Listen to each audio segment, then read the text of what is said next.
At least 100 Americans who wanted to leave Afghanistan were left behind as the last US military plane departed Kabul. The Secretary of State, Antony Blinken, says the Taliban has promised they'll let them leave if they want to. Let's go live now to Sky News Washington correspondent Annelise Nielsen. Annelise, do we believe them? That's the big question, and those 100 plus Americans in Afghanistan don't have any other choice at the moment because every US military service member is left. We just want to show you, this has been released by the Department of Defense.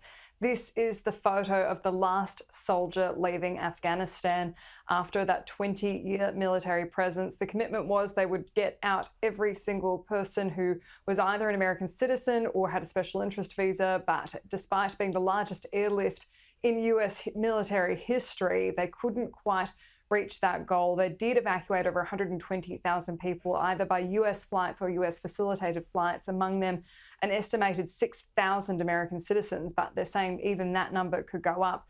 The issue is they've said that they couldn't get these last American citizens out, many of them because they had long-term ties to Afghanistan, but a lot of them, it was because they had trouble getting to the airport because of the Taliban checkpoints. And now they're being assured that the Taliban will let them through after the US military presence has left. It doesn't seem like it would be much comfort to them. But Antony Blinken has cited a United Nations motion with different world leaders as changing the field, and also said that they'll be judging the Taliban by their actions. The Taliban is committed to let anyone with proper documents leave the country in a safe and orderly manner. They've said this privately and publicly many times. On Friday, a senior Taliban official said it again on television and radio, and I quote, "Any Afghans may leave the country, including those who work for Americans, if they want and for whatever reason there may be," end quote.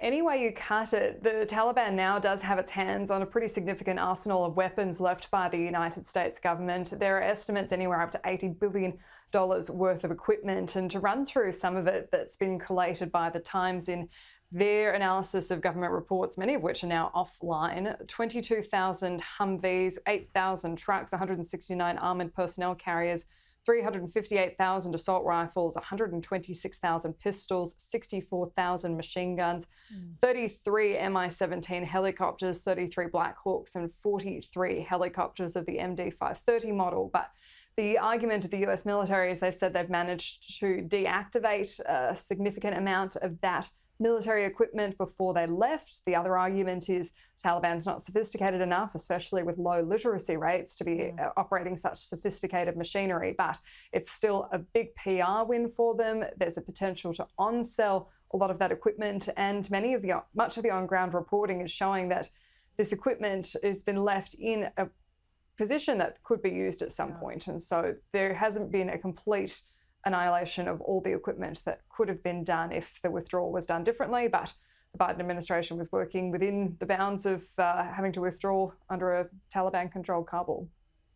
Yeah, it's extraordinary, isn't it? Annelise, thanks so much. And later on, we will show you pictures of the Taliban cruising around in American Army fatigues just hours after that last flight left.